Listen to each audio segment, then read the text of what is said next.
On the day of her nuptials, the canine obstructed her path. And right then, she discovered the staggering reality. It was intended to be the most joyous day of her existence.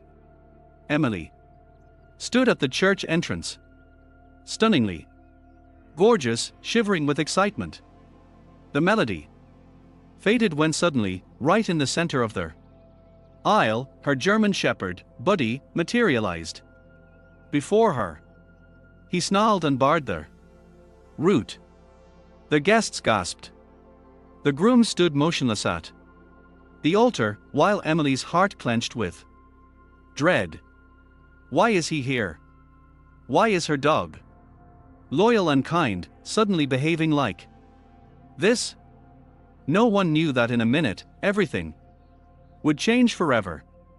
The morning commenced with gentle sunshine piercing through the curtains. Inside the Carter residence, there was a flurry of activity. Laughter, the clinking of dishes, and the rustling of gowns. Emily positioned herself in front of the looking glass in her snowy white bridal attire, and it seemed she herself could not believe this day had truly arrived. Nearby, friends were adjusting her veil, Mom was arranging flowers, and the air was filled with the scent of jasmine and anxious bliss. However, Buddy, her German shepherd, was acting peculiarly. Usually he would joyfully run around, wagging his tail, but today he sat by the door, alert with flattened ears. His amber eyes, intelligent and sharp, tracked every movement of his mistress. "Buddy, what is wrong with you?" whispered Emily, crouching down to him.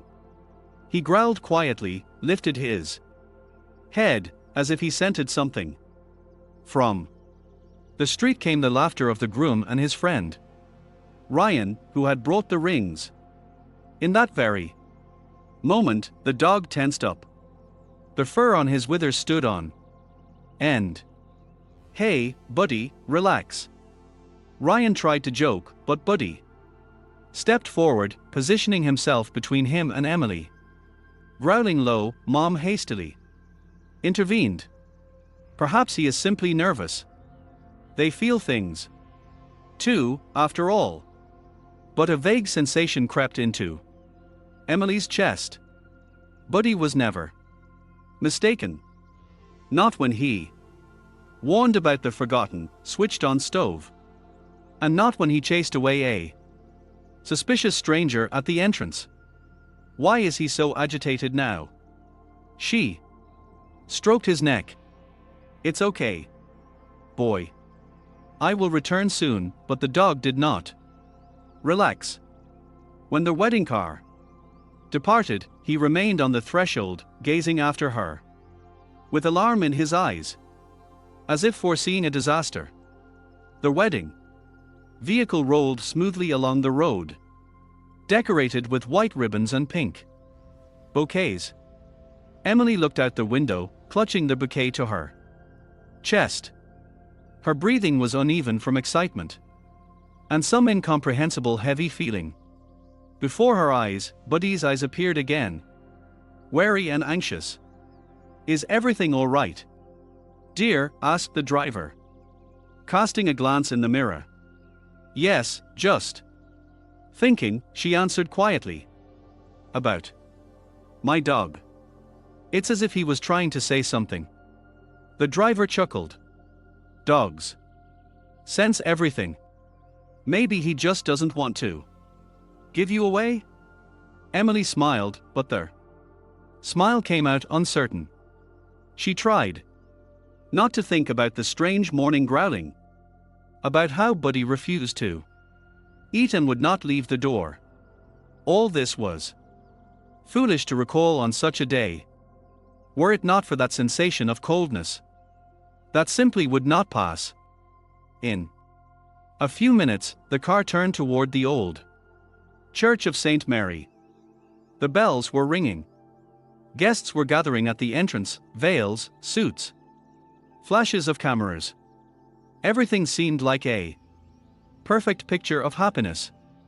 But suddenly, a Bark rang out. Loud, desperate, as if tearing the air. Is that, Emily? Did not finish speaking. Racing toward the car at full speed was Buddy. His collar sparkled in the sun. The leash dragged along their pavement. He ran up to their automobile and began to bark furiously, standing on his hind legs at the door. The guests gasped. Someone shouted, "Get the dog away!" But Emily threw open the door. "No. That is my dog." Buddy abruptly went quiet, looked straight at her, and growled again. But now, not at her, but in the direction of the church entrance. His fur stood on end, his eyes were full of alarm. "What is wrong with him?" whispered Mom. Exiting another car, Emily crouched, hugged the canine, feeling him shiver. "Calm down, boy," she whispered. "Everything is fine, you see." But he did not believe it. He growled louder, staring at the church doors, behind which Ryan appeared, walking towards them. And suddenly Buddy lunged forward, growling low. His gaze was riveted to Ryan, as if he sensed danger specifically in him. "God, Emily," cried Mom. "What is happening?" "I don't know." She exhaled, feeling a chill run down her spine. The dog was not just worried, he was protecting. Every movement of his was deliberate, every growl a warning. But what exactly was he afraid of? The organ began to play inside, inviting the bride to proceed to the altar. People exchanged glances, not understanding what to do. Buddy was still standing, not taking his gaze off the doors. Trembling, Emily tried to smile. "It's okay. Really. He is just worrying." She moved forward, but the dog moved after her step for step. "No, Buddy," she whispered. "Stay here." He stopped, lowered his head, and whined quietly. And at that moment, when the heavy doors of the church swung open, the sun blindingly struck the stained glass, and the music faded, Emily felt her day would not be ordinary. Something is approaching. Something that will change everything. Solemn music filled the church, gently reflecting off their high vaults. The air was thick with the scent of flowers, candles, and anticipation. The guests stood, turning their heads toward the door. All gazes were fixed on Emily, shining in white, walking down the aisle. Her steps sounded distinct, like heartbeats. But with every step, anxiety grew in her chest. Somewhere behind the doors, Buddy's barking could still be heard, desperate, anxious, as if he was calling her to stop. Emily took a breath, trying to calm herself. She raised her gaze and met their groom's eyes. Michael stood at their altar, handsome, confident, but something in his face suddenly seemed alien to her. A strained smile, eyes slightly shiny, as if he feared something. The music ceased, the church plunged into silence. Emily took one more step, but suddenly a loud bang. The church doors flew open, and into the aisle, breathing heavily, burst Buddy. Guests screamed. Someone dropped a phone. The organist froze. The dog ran straight to her. Claws loudly scratched the marble floor. He stopped in front of Emily and growled, low, hollowly, looking straight at their altar. "Buddy," she exclaimed. "What are you doing?" But he did not listen. He stood between her and the groom, fur bristling, body tensed, eyes burning. Everything around froze, as if in Slow motion. Emily's father stepped forward, trying to grab the dog. "Calm down, buddy, enough," he said sternly, but the dog did not move. His gaze did not detach from Michael. The growling became louder, warning. Michael abruptly raised his hands. "He has gone crazy. Remove him." In his voice rang fear, and Emily turned around, bewildered. "No, he never acts like this," she whispered. Buddy suddenly stepped back and, as if with a shove, pushed her away from the aisle. Her heels slid on the tiles, the bouquet almost fell from her hands. The dog barked loudly, sharply, desperately. His eyes screamed, "Do not go there." "Maybe we should pause the ceremony," said the priest quietly, looking at them with anxiety. But Michael flared up. "It's just a dog. He is ruining everything. Someone take him away immediately." And suddenly in his voice sounded a note of irritation that Emily had not heard before. All eyes turned to him. Buddy growled again, louder now. His attention was fixed not only on Michael. He was sniffing, eyes narrowed, nose twitching, as if he caught something. "Michael," whispered Emily. "What is happening? Why is he?" "Shut up." He unexpectedly barked, and his tone made even the guests flinch. Silence covered the hall like a heavy blanket. No one moved, and at that moment Buddy sharply lunged forward. He did not bite. He simply clamped his teeth onto the edge of the groom's jacket and yanked. There was a crack of fabric. Something glinted and rolled across the floor. A small glass vial. The priest leaned down, carefully picked it up. A clear liquid inside shimmered in the candlelight. "What is this?" he asked hoarsely. Michael went pale. It's medicine, just my medicine," he uttered too quickly. But the smell hit the noses of even those standing nearby. The priest jerked his hand back. "This is not medicine. This is a chemical." A whisper swept through the hall like a wave. The guests recoiled in horror. "Michael," said Emily quietly, her voice trembling. "What does this mean?" But he did not have time to answer. Buddy growled again, circling Emily, becoming a protective wall before her. The dog knew the danger had not yet passed. Everything that seemed like a perfect fairy tale crumbled in a single second.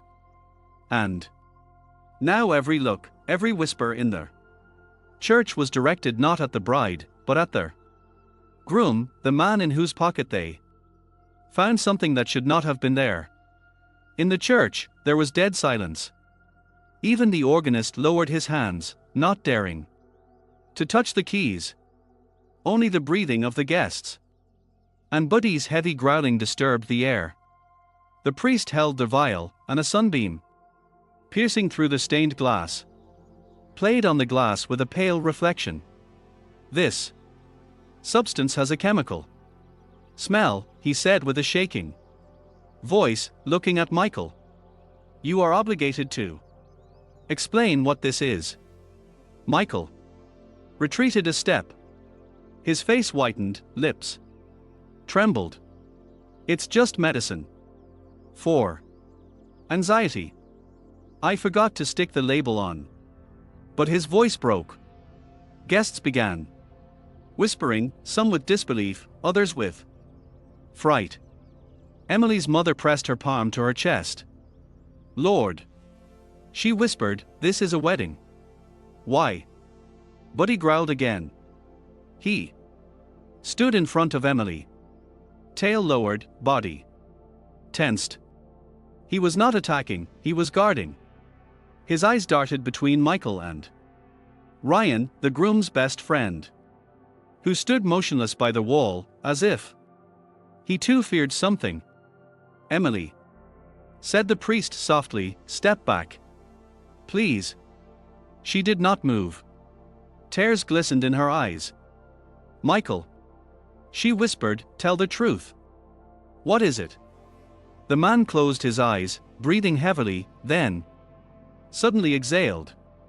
I didn't intend to do anything bad.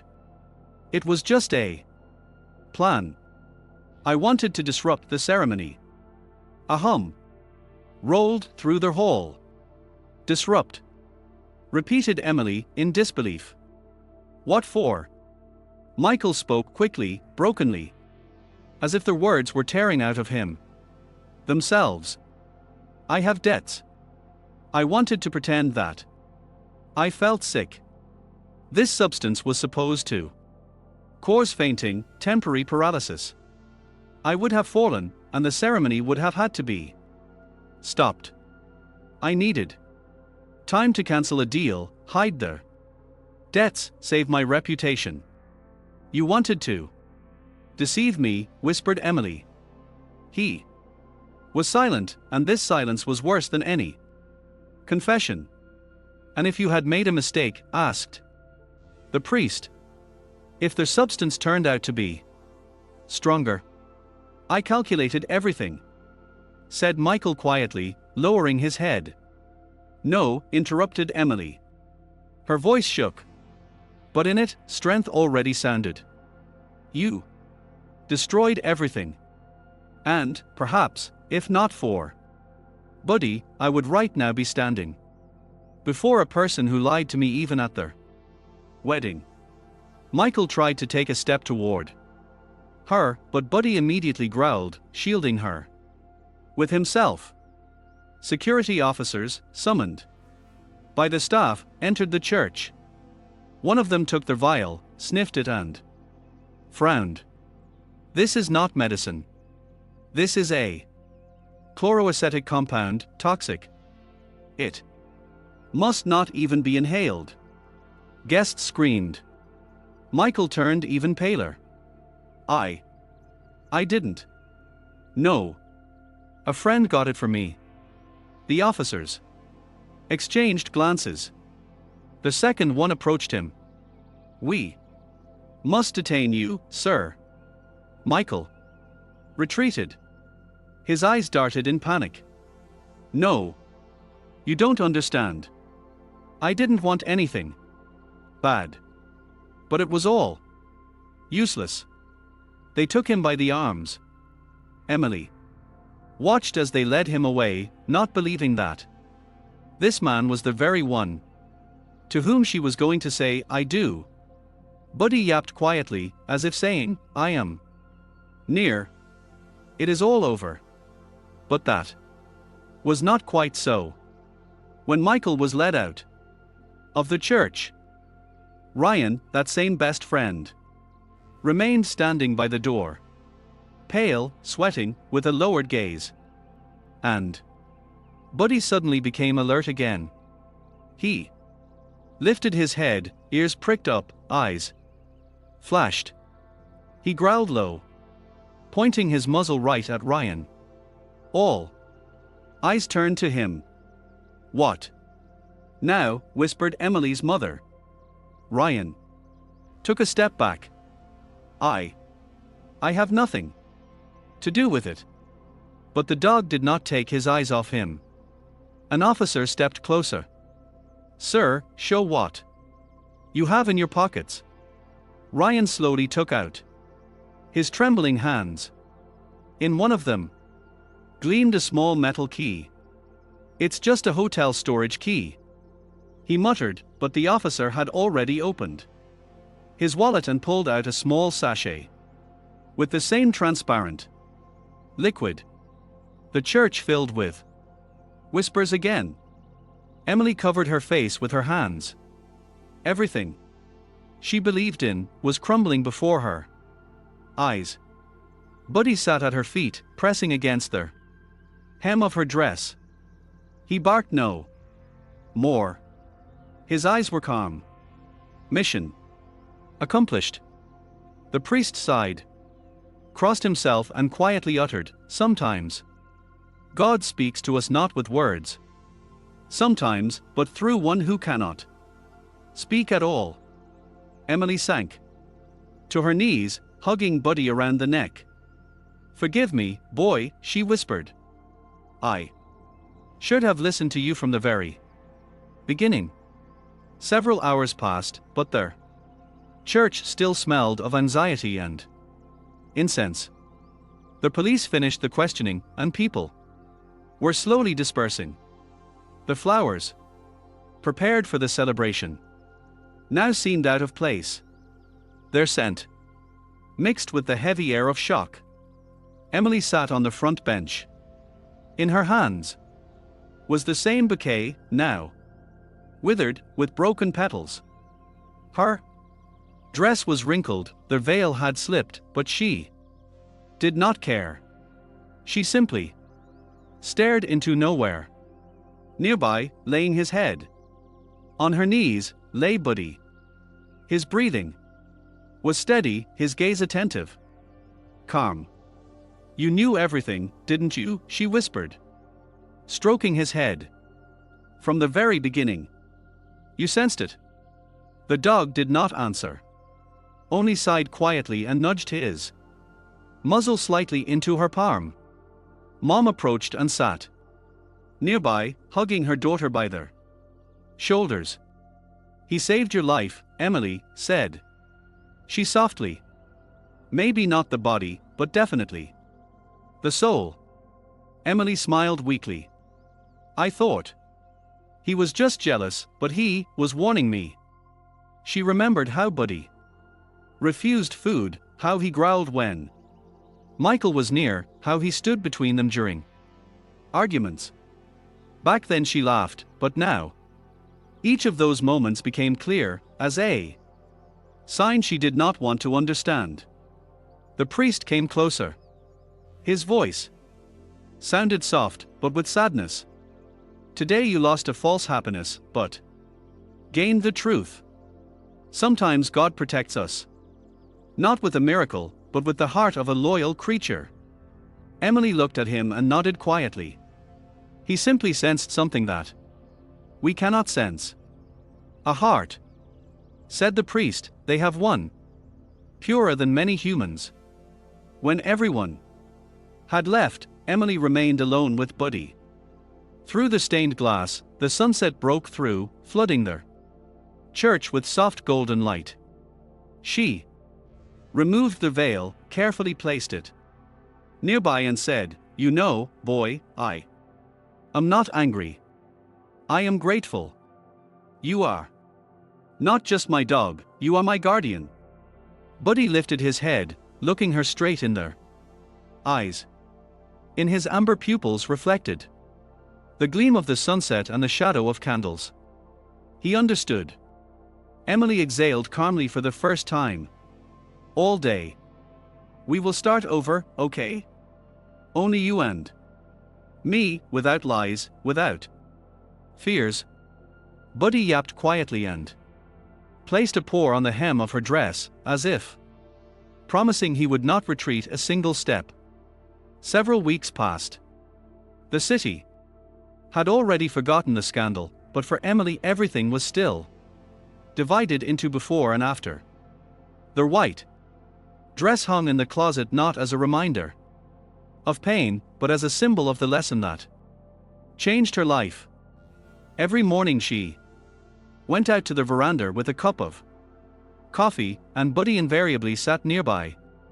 He became the shadow of her steps, protection, a friend, a silent sentry. Sometimes, when she thought about what could have happened, her heart clenched. But then she looked at him, and everything became easier. One morning arrived a letter from the police station. They wrote that the substance found on Michael was indeed toxic and prohibited. If he had used it, the consequences could have been irreversible. Emily closed her eyes, squeezing the envelope. Buddy approached, nuzzled her palm. "You saved Me, she whispered. Not only from him but from my former self, naive, trusting. That evening she went out into the garden. The air was cool. The stars were shining. Buddy lay nearby, resting, his head on her knees. Emily smiled. Quietly said, I thought that love was rings and promises, but perhaps true love is simply being there when it is dangerous. The dog sighed, as if understanding every word. She raised her gaze to the sky. Thank you for sending him to me, she whispered. My guardian. The wind gently stirred the leaves, and Buddy quietly barked, as if answering. At that moment, Emily felt life had begun again. Only now with someone who would never betray.